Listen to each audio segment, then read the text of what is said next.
C'est dans un état bien particulier que j'écris ces mots, puisque cette nuit, je ne serai plus. Je me trouve sans le sou, au terme de mon supplice de drogué qui ne supporte plus la vie sans sa dose, et je ne puis endurer plus longtemps ma torture. Je vais sauter par la fenêtre, me jeter dans cette rue sordide. Il ne faudrait pourtant pas croire que la morphine, dont je suis l'esclave, ait fait de moi un être faible ou dégénéré. Lorsque vous aurez lu ces quelques pages hâtivement griffonnées, vous ne vous étonnerez pas, encore que vous ne puissiez jamais le comprendre parfaitement, que je me trouve devant cette unique alternative. L'oubli ou la mort. Cela se passa dans l'une des régions les plus désertes du vaste Pacifique. J'étais le subrégargue d'un paquebot qui tomba sous les assauts d'un destroyer allemand. La Grande Guerre en était à ses tout premiers débuts et les forces navales ennemies n'étaient pas arrivées au stade ultime de leur dégradation. Par conséquent, notre vaisseau constitue encore une proie de choix, et son équipage fut traité avec toute la considération qui lui était due. Nos geôliers se montrèrent même tellement libéraux que 5 jours à peine après notre capture, je trouvai le moyen de m'enfuir seul sur un petit bateau, avec de l'eau et une provision de vivres suffisante pour subsister assez longtemps. Lorsque je fus assez loin du bateau ennemi, pour me sentir absolument libre, je m'aperçus que je n'avais pas la moindre idée de l'endroit où je me trouvais. Je n'ai jamais été un bon marin. Je pus constater toutefois, d'après la position du soleil, et plus tard des étoiles, que j'étais quelque part au sud de l'équateur. Mais j'ignorais tout de la situation de ces lieux, et il n'y avait en vue aucune côte, aucune île pour m'en donner la moindre indication. Le temps était au beau fixe, et durant des jours et des jours, je voguais sans but, sous un soleil de plomb, dans l'attente de voir passer un navire à l'horizon, ou de rejoindre les côtes d'une terre habitable. En vain. Nulle terre hospitalière, nul bateau ne se montra. Dans ma solitude, je commençais à désespérer devant l'infini de cette vastitude d'azur. Le changement advint tandis que je dormais. Comment se produisit-il ? J'en sais rien.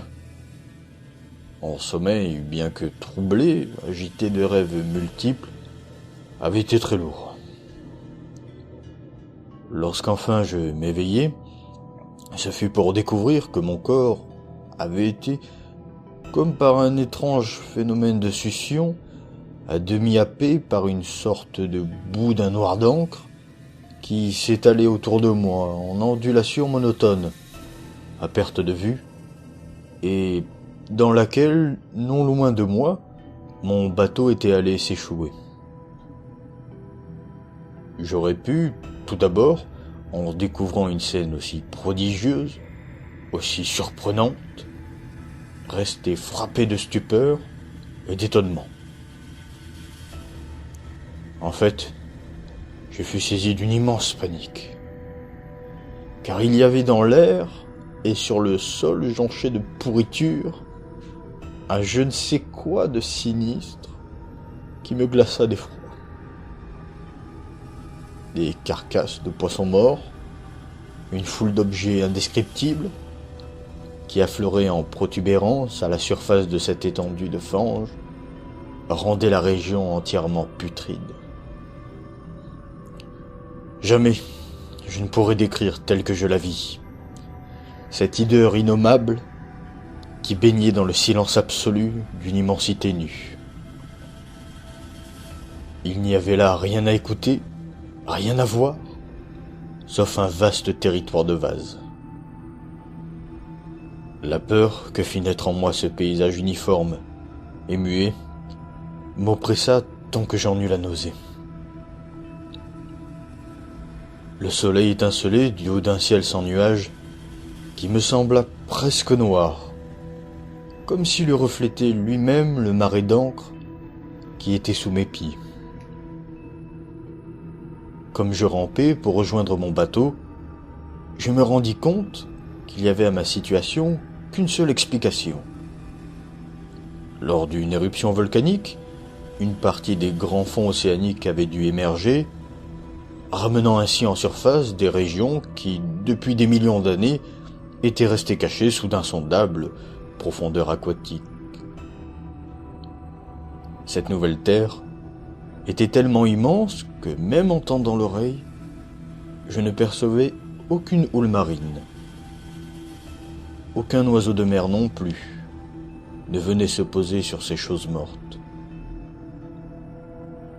Plusieurs heures durant, je restais assis à réfléchir dans mon bateau qui, couché sur le côté, me protégeait légèrement du soleil.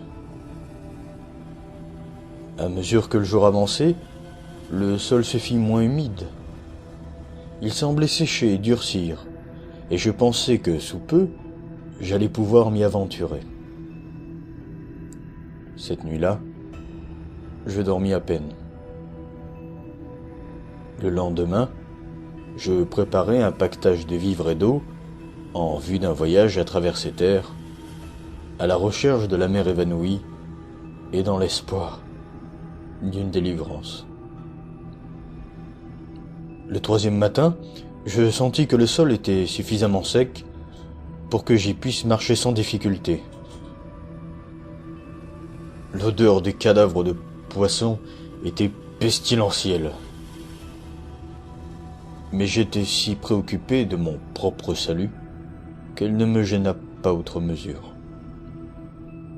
Rassemblant tout mon courage, je partis pour une destination inconnue. Tout au long du jour, je me dirigeai vers l'ouest, en direction d'un monticule qui se détachait à l'horizon de ce désert. Je campai à même le sol, cette nuit-là, et le lendemain je poursuivis mon chemin vers le but que je m'étais choisi, bien que celui-ci me parut à peine plus proche que le premier jour. Le quatrième soir, j'atteignis le pied de la colline, qui se révéla plus haute qu'elle ne m'était apparue dans le lointain. Trop fatigué pour en faire l'ascension, je décidai de dormir à l'ombre de ses flancs. Je ne sais pas pourquoi mes rêves furent si délirants cette nuit-là. Mais avant même que la lune blême et gibbeuse ne s'élevât au-dessus de la plaine orientale, je me réveillai couvert d'une sueur glacée et je décidai de ne plus fermer l'œil. Des visions comme celles qui s'étaient imposées à mes yeux étaient trop horribles pour que je puisse les supporter une fois de plus. Dans le rougeoiement de la lune, je constatai pourtant combien j'avais été imprudent d'entreprendre ce voyage en plein jour. Il m'aurait coûté moins d'énergie d'accomplir cette expédition lorsque le soleil aveuglant et brûlant était absent de l'horizon. Pourtant, je me sentais maintenant la force de faire l'ascension qui, la veille, au crépuscule, m'avait semblé irréalisable. Après avoir ramassé mon bagage, je me dirigeai vers la crête. J'ai déjà dit que la monotonie de la plaine était pour moi la source d'une horreur diffuse. Mais je pense que cette horreur devint plus forte lorsque j'atteignis le sommet et que j'aperçus en contrebas, sur l'autre versant, des gorges si profondes que la lune, qui n'avait pas encore atteint son apogée, ne pouvait en éclairer tous les sombres replis. je me sentis au sommet du monde, penché sur le chaos insondable d'une éternelle nuit. Je me souvins du paradis perdu, et une satanique laideur monta des étranges royaumes des ténèbres. À mesure que la lune s'élevait dans le ciel, je commençais à voir que les bords de la vallée n'étaient pas aussi abrupts que je l'avais pensé. Au contraire, après une pente abrupte de quelques 100 pieds, la déclivité se faisait progressive, ce qui permettait une descente relativement aisée. Pressé par je ne sais quelle impulsion, je dévalai la côte. C'est alors que je me trouvais devant des profondeurs stygiennes où la lumière n'avait jamais pénétré. Soudain, mon attention fut attirée par un objet immense et singulier qui se dressait sur la pente opposée à 100 yards de moi. Un objet blanc qui brillait sous les rayons de la lune. Il s'agissait tout simplement d'un gigantesque bloc de pierre. Mais je sentis qu'il n'était pas une œuvre de la nature. Comme je l'observais avec plus d'attention, d'étranges sensations s'emparèrent de moi. Il était énorme, et depuis la Genèse, il avait reposé dans un abîme au fond des mers. En dépit de tout cela, je sus immédiatement que cet étrange bloc était un monolithe, aux belles proportions et dont la masse assurément avait été travaillée par l'homme, et peut-être même vénérée par d'autres créatures vivantes, douées de la faculté de penser. Stupéfait et effrayé à la fois, mais aussi, je l'avoue, non sans éprouver ce fameux frisson qui, chez le savant ou l'archéologue, est l'expression du plaisir de la découverte, j'examinai les alentours avec plus de soin. La lune, maintenant proche du zénith, brillait d'une lueur étrange et crue au-dessus des flancs de la vallée qui dominait la crevasse. Je m'aperçus qu'un flot puissant dévalait les pentes du gouffre. L'eau commençait déjà à mouiller les pieds. Autour de moi, des vaguelettes léchaient la base du monolithe cyclopéen, à la surface duquel j'ai pu alors distinguer des inscriptions hiéroglyphiques et des bas-reliefs. Je n'avais jamais vu, dans mes livres, une écriture semblable à celle-ci, qui se composait de symboles aquatiques, poissons, crustacés, pieuvres, mollusques, baleines et autres habitants de l'océan. De nombreux idéogrammes représentaient de toute évidence des objets marins connus de notre monde, mais que j'avais vus en décomposition au cours de mon étrange équipée sur le grand océan fangeux. Cependant, ce furent les bas-reliefs qui me terrorisèrent. Ils étaient parfaitement visibles, car ils s'élevaient bien au-dessus de la nappe d'eau envahissante. Doré les aurait contemplés avec passion. Je pense en effet que ces sculptures voulaient représenter des hommes, ou tout au moins une certaine catégorie d'hommes. Ils jouaient comme des poissons dans des grottes sous-marines, ou bien se trouvaient réunis dans un sanctuaire monolithique qui lui aussi reposait au fond des eaux. Je n'ose pas les décrire en détail, car il me suffit d'évoquer leur image pour défaillir. Plus horrible encore que les personnages qui hantaient l'imagination délirante d'un pot ou d'un bulvaire, ils avaient une allure odieusement humaine, malgré leurs pieds palmés, leurs mains molles, leurs lèvres énormes, leurs yeux gonflés et d'autres traits encore plus déplaisants. Ces créatures semblaient avoir été sculptées sans souci des proportions. La baleine, qui sur le bas-relief succombait, victime de l'une de ces créatures, était à peine plus grande que son agresseur.